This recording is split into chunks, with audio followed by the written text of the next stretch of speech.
जय श्री कृष्णा। आप सभी का दिन शुभ और मंगलमय हो। माघ मास महात्म्य में आज सुनिए आगे की कथा। विकुंडल यमदूत से पूछते हैं कि हे दूत, मैंने कौन से जन्म में कौन सा पुण्य किया है, कृपया मुझे बतलाइए। तब यमदूत कहने लगे, हे वैश्य सुनो, मैं तुम्हारे पुण्य की कथा कहता हूँ। पूर्व काल में मधुवन में शाल्की नाम के एक ऋषि थे। वे बड़े तपेश्वरी ब्रह्मा के समान तेज वाले थे। नवग्रह की तरह उनकी पत्नी रेवती के 9 पुत्र थे, जिनके नाम ध्रुव, शशि, बुध, तार, ज्योतिमान थे। इन 5 ने तो गृहस्थ आश्रम धारण किया था तथा निर्मोह, जितमाय, ध्यान निष्ठ और गुणातात ये 4 संन्यास ग्रहण करके वन में रहने लगे। ये शिखा, सूत्र से रहित पत्थर और सोने को एक समान समझते थे। जो कोई अच्छा या बुरा उनको अन्न देता वही खा लेते और कोई कैसा ही कपड़ा देता उसे ही पहन लेते। सदैव ब्रह्मा जी के ध्यान में ही लगे रहने वाले इन 4 ने व्रत, शीत, निद्रा और आहार को जीत लिया था। बस चर अचर को विष्णु रूप समझते हुए मन धारण करके संसार में विचरते रहते थे। यह 4 महात्मा जब एक बार तुम्हारे घर आए, तुमने मध्याह्न के समय इन भूखे प्यासे साधुओं को अपने घर के आंगन में देखा तो तुमने गदगद कंठ से आंखों में आंसू भरकर इनको नमस्कार करके इनका बड़ा आदर सम्मान किया। इनके चरणों को धोकर तुमने बड़े प्रेम से इनसे पूछा कि आज मेरे अहोभाग्य है, आज मेरा जन्म सफल हुआ, मुझ पर भगवान प्रसन्न हुए हैं, आज मैं सनाथ हो गया, मेरे माता पिता, पत्नी, पुत्र, गौ आदि सभी धन्य हो गए, जो आज मैंने हरि के समान आपके दर्शन कर लिए। सो हे वैश्य, इस प्रकार तुमने श्रद्धा से उनका पूजन किया और चरण धोकर जल को मस्तक से लगाया। फिर विधि पूर्वक इनका पूजन करके तुमने इन सन्यासियों को भोजन भी कराया। इन सन्यासियों ने भोजन ग्रहण करके रात को तुम्हारे घर में ही विश्राम किया और फिर ब्रह्मा के ध्यान में लीन हो गए। इन सन्यासियों के सत्कार से जो पुण्य तुम्हें मिला सो मैं भी कहने में असमर्थ हूँ, क्योंकि सब भूतों में प्राणी ही श्रेष्ठ होता है। प्राणियों में बुद्धि वाले, बुद्धि वालों में मनुष्य, मनुष्यों में ब्राह्मण, विद्वानों में पुण्यात्मा और पुण्यात्माओं में ब्रह्मज्ञानी सर्वश्रेष्ठ होते हैं। ऐसे ही उनकी संगति से ही बड़े बड़े पाप भी नष्ट हो जाते हैं। और आज यह पुण्य तुमने अपने पहले 8वें जन्म में किया था। सो यदि तुम अपने भाई को नरक से मुक्ति दिलाना चाहते हो तो यह पुण्य अपने भाई को दे दो। सो दूत के ऐसे वचन सुनकर विकुंडल ने बड़े प्रसन्न मन से अपना पुण्य अपने भाई कुंडल को दे दिया। वह नरक से मुक्त हो गया। तब दोनों भाई देवताओं से पूजित किए गए। तब दूत भी अपने स्थान को वापस चला गया। इस प्रकार वैश्य के पुत्र विकुंडल ने अपना पुण्य अपने भाई को देकर उसे नरक की यातना से मुक्त करवा दिया। सो हे राजन, जो कोई इस इतिहास को पढ़ता या सुनता है वह 1000 गोदानों का फल प्राप्त कर लेता है। कार्तवीर्य जी कहने लगे कि हे विप्रश्रेष्ठ, किस प्रकार एक वैश्य माघ स्नान के पुण्य से पापों से मुक्त होकर दूसरे के साथ स्वर्ग को गया, तो मुझसे कहिए। तब दत्तात्रेय जी कहने लगे कि जल स्वभाव से ही उज्ज्वल, निर्मल, शुद्ध, मलनाशक और पापों को धोने वाला होता है। जल सब प्राणियों का पोषण करने वाला होता है, ऐसा वेदों में कहा गया है। मकर के सूर्य माघ मास में गौ के पैर डूबने योग्य जल में भी स्नान कर लेने से मनुष्य को स्वर्ग की प्राप्ति हो जाती है। यदि सारा मास स्नान करने में असमर्थ हो तो 3 दिन ही स्नान करके पापों का नाश हो जाता है। जो व्यक्ति माघ मास में थोड़ा भी दान करे वह भी धनी और दीर्घायु हो जाता है। यदि माघ मास में केवल 5 दिन पवित्र नदियों में स्नान कर ले तो व्यक्ति चंद्रमा के सदृश शोभायमान हो जाता है। इसीलिए अपने और अपने परिवार का शुभ चाहने वालों को माघ मास में बाहर पवित्र नदियों में स्नान करना चाहिए। अब माघ मास में स्नान करने वालों के नियम भी कहता हूँ, ध्यान पूर्वक सुनिए। अधिक भोजन का उपयोग माघ मास में नहीं करना चाहिए। अपना बिस्तर धरती पर बिछाकर सोना चाहिए। भगवान की त्रिकाल पूजा करनी चाहिए। ईंधन, वस्त्र, कंबल, जूते, कुमकुम, घी, तेल, कपास, रुई, वस्त्र और अन्न का दान करना चाहिए। दूसरे की अग्नि ना तापे, ब्राह्मणों को भोजन कराए और उनको दक्षिणा दे तथा एकादशी के नियम से माघ स्नान का उद्यापन करे। भगवान से प्रार्थना करे कि हे देव, इस स्नान का मुझे यथोचित फल दीजिए। मौन रहकर मंत्र का उच्चारण करना चाहिए और फिर भगवान का मन ही मन में ध्यान करना चाहिए। जो मनुष्य श्री गंगा जी में माघ मास में स्नान करते हैं वे 4000 युग तक स्वर्ग से धरती पर नहीं आते, अर्थात जीवन मरण के बंधन से मुक्त हो जाते हैं। जो कोई माघ मास में गंगा जी और यमुना जी में स्नान करता है वह प्रतिदिन 1000 कपिला गौ के दान का फल प्राप्त कर लेता है। दत्तात्रेय जी कहने लगे कि हे राजन, प्रजापति ने पापों के नाश के लिए प्रयाग तीर्थ की रचना की। सफ़ेद अर्थात गंगा जी और काली अर्थात यमुना जी के जल की धारा में स्नान का महत्म्य भी अब भली प्रकार से सुनो। जो भी व्यक्ति इस संगम में माघ मास में स्नान कर लेता है वह कभी गर्भ योनि में नहीं आता, अर्थात बार बार जीवन मरण के बंधन से मुक्त हो जाता है। भगवान श्रीहरि की दुर्गम माया माघ में प्रयाग तीर्थ पर सब नष्ट कर देती है। माघ मास में प्रयाग में स्नान करने से मनुष्य अच्छे भोगों को भोगकर ब्रह्म को प्राप्त हो जाता है। माघ मास और मकर के सूर्य में जो प्रयाग में स्नान करता है उसके पुण्य की गिनती तो चित्रगुप्त भी नहीं कर सकते।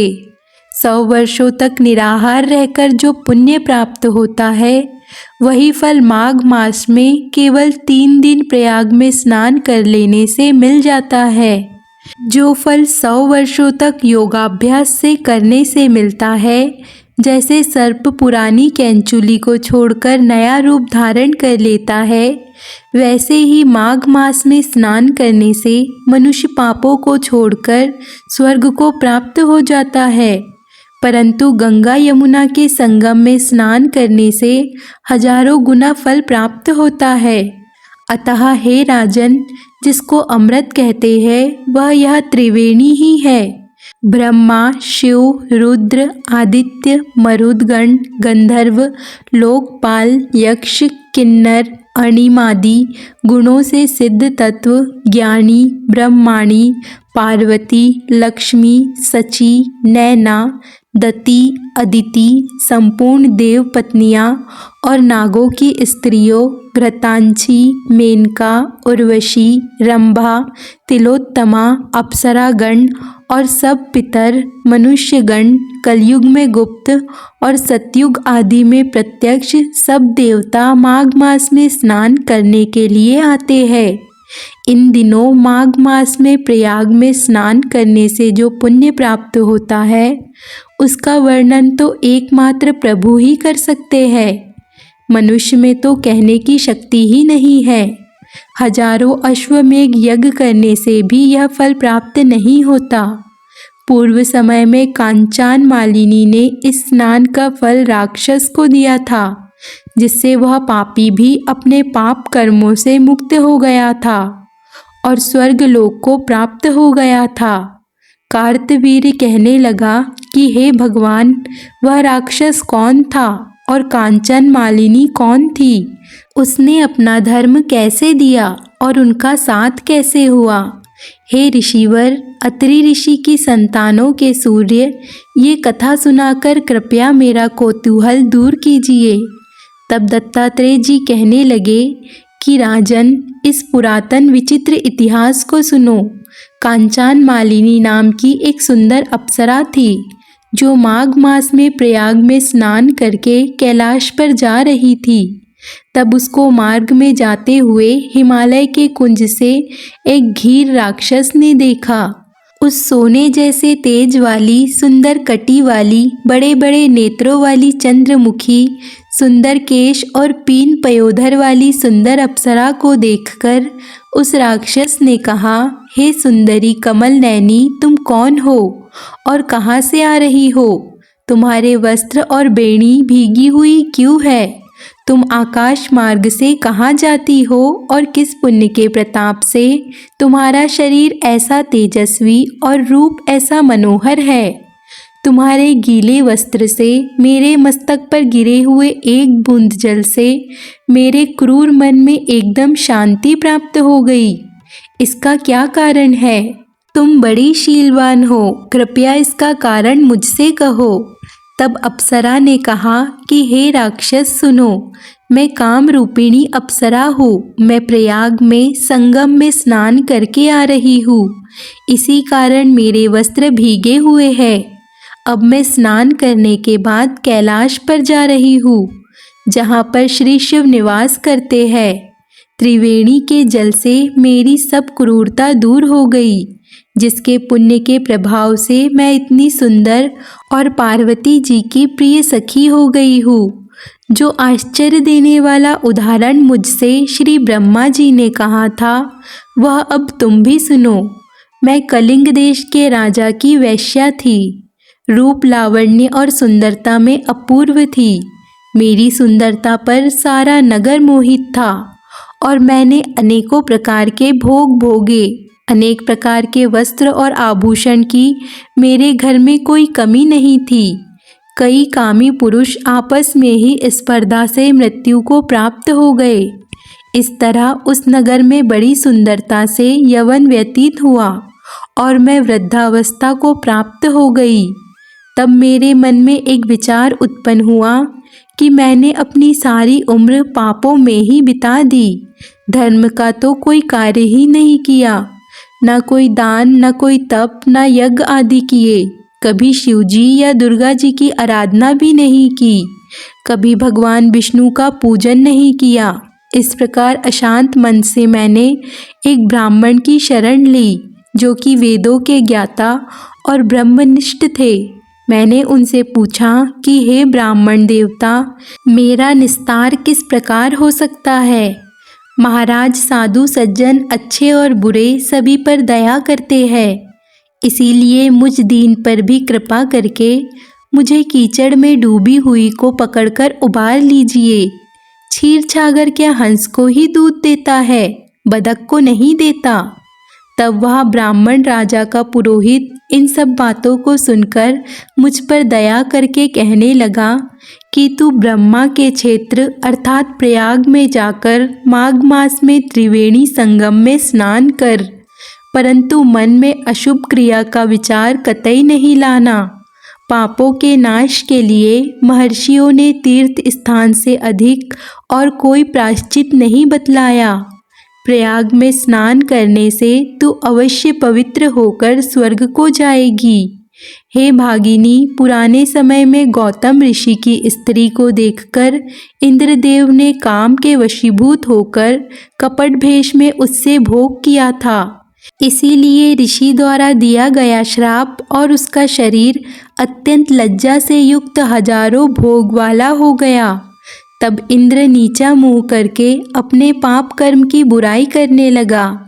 मेरु पर्वत के शिखर पर स्वच्छ जल वाले सरोवर पर एक स्वर्ण कमल से भरे हुए कोटर में घुस गया और अपने पाप को धिक्कारता हुआ कामदेव की बुराई करने लगा कि यही सब पापों का मूल है। इसके ही वशीभूत होकर मनुष्य नरक में जाते हैं और अपने धर्म, कीर्ति, यश और शौर्य का नाश कर डालते हैं। इस प्रकार से इंद्र विचार करने लगा। इंद्र के बिना सारा देवलोक शोभाहीन हो गया।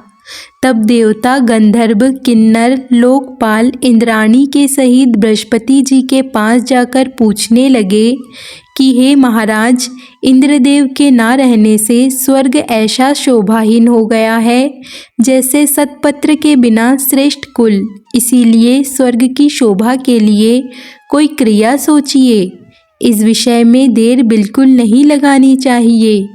तब बृहस्पति जी कहने लगे कि इंद्र ने बिना सोचे विचार किए जो कर्म किया है उसका फल तो वह भोग रहा है। वह कहा है, मैं सब कुछ जानता हूँ।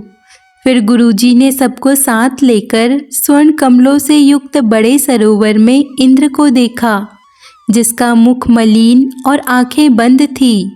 तब इंद्र ने बृहस्पति जी के चरणों को पकड़कर कहा कि हे गुरुदेव, इस पाप से उद्धार करके आप मेरी रक्षा कीजिए। तब बृहस्पति जी ने इंद्र से कहा कि प्रयाग में स्नान करने से ही तुम पाप मुक्त हो सकते हो। तब इंद्र सहित सभी ने प्रयाग में जाकर संगम में स्नान किया और त्रिवेणी स्नान से इंद्र पाप मुक्त हो गया। तब बृहस्पति जी ने इंद्रदेव को वरदान दिया कि तुम्हारे शरीर में जितने भग है सब नेत्र हो जाए। तब इंद्रदेव ब्राह्मण के वर से हजारों नेत्रों से ऐसे सुशोभित हुए जैसे मानसरोवर में कमल का फूल शोभायमान होता है। आज के अध्याय में बस इतना ही। इसके आगे का वृत्तांत आप सभी अगले अध्याय में अवश्य सुनिए। और आज की कथा आपको पसंद आए तो वीडियो को लाइक ज़रूर कर दीजिए। माघ मास महत्म्य में इससे पहले की कथाएं अगर आपने नहीं सुनी है तो उसके वीडियो का लिंक मैं आपको डिस्क्रिप्शन में दे दूंगी। मेरे चैनल पर कथाओं को सुनने के लिए और पसंद करने के लिए आप सभी का बहुत बहुत धन्यवाद। जय श्री कृष्णा।